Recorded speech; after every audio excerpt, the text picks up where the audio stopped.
In February 2026, an important development in Russia's transport and engineering sector quietly moved from concept into physical reality at the Ural Locomotives facility in Verkhnaya Pishma near Yekaterinburg, where the first batch of 43 high-speed passenger trains is being assembled. These trains are designed to reach speeds of up to 400 kilometers per hour, about 248 miles per hour, marking the first time a domestically manufactured train in the country has been engineered for true world-class high-speed operation. Altitude Addicts explains that this milestone represents a major step toward building a national high-speed rail capability. The train associated with the Belly Kreshet, or White Gyrfalcon initiative, is intended to operate on the future Moscow to St. Petersburg high-speed corridor, spanning roughly 650 kilometers, or about 400 miles. Certification testing is expected to begin in 2027, with passenger operations planned later in the decade as infrastructure is completed.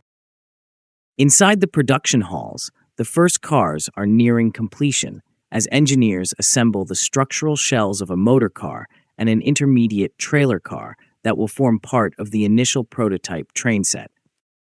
Large components, such as side panels, roof sections, end frames, and structural beams, are being machined using high-precision equipment capable of maintaining tolerances measured in fractions of a millimeter. Altitude Addicts notes that early component production, including wheelset axles and bogie frames, began long before final assembly to keep the schedule on track.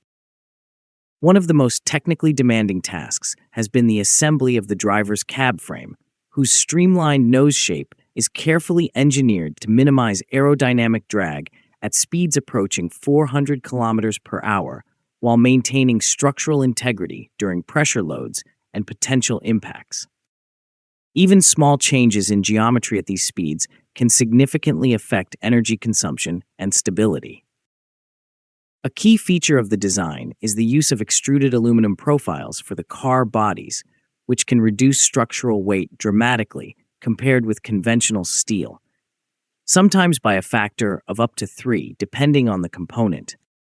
Lower weight reduces stress on tracks, improves acceleration, and enhances energy efficiency during long-distance operation.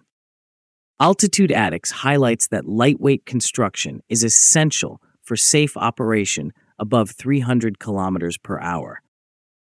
Engineers have also focused heavily on aerodynamics, shaping the body to reduce drag and minimize aerodynamic noise that can become significant at very high speeds. This contributes not only to lower power consumption, but also to passenger comfort and reduced environmental impact along densely populated routes. Strict quality control procedures are applied throughout manufacturing, including radiographic inspection of welds, dye penetrant testing for surface flaws, and detailed visual checks. Final geometric verification uses laser measurement systems capable of detecting deviations of less than a millimeter, ensuring stability and safety at operating speeds. Once structural assembly and painting are complete, the trains will enter the outfitting phase, during which traction equipment, electrical wiring, passenger interiors, and onboard control systems will be installed. Altitude Addicts explains that certification testing will include high-speed runs, braking trials, aerodynamic validation, and reliability checks across temperature ranges from severe winter cold well below minus 30 degrees Celsius to summer heat above plus 30 degrees Celsius. Looking toward production targets, the program calls for delivery of 43 train sets by the year 2030. To support this effort, a new manufacturing complex covering about 67,000 square meters, roughly 720,000 square feet, is being completed, with commissioning expected by the end of 2026. The trains are being developed specifically for Russia's first dedicated high-speed railway between Moscow and St. Petersburg, which is expected to cut travel time to around 2 hours and 15 minutes compared with significantly longer current journeys. Each train is planned to consist of 8 cars with seating for approximately 450 passengers. The traction system is expected to deliver more than 10 megawatts of power, comparable to the output of several large diesel locomotives combined, enabling rapid acceleration and sustained high-speed cruising. Dual-system electrical capability will allow operation under different power supply configurations across the network. Future corridors under consideration could connect Moscow with cities such as Kazan, Yekaterinburg, Adler, and Minsk, potentially creating a network spanning thousands of kilometers across multiple regions. Altitude Addicts notes that such expansion could transform long-distance travel patterns. Historically, Russia's fastest trains, including earlier high-speed services, relied heavily on foreign technology partnerships, but recent developments have accelerated domestic engineering efforts following the departure of international suppliers. Experience gained from projects like regional electric trains has provided a foundation for tackling the much greater technical challenges of true high-speed systems. Globally, countries such as China, Japan, and France operate high-speed rail networks exceeding 300 kilometers per hour, with some test runs surpassing 400 kilometers per hour. Altitude Addicts observes that achieving similar performance would place Russia among a small group of nations capable of designing and manufacturing advanced high-speed rolling stock.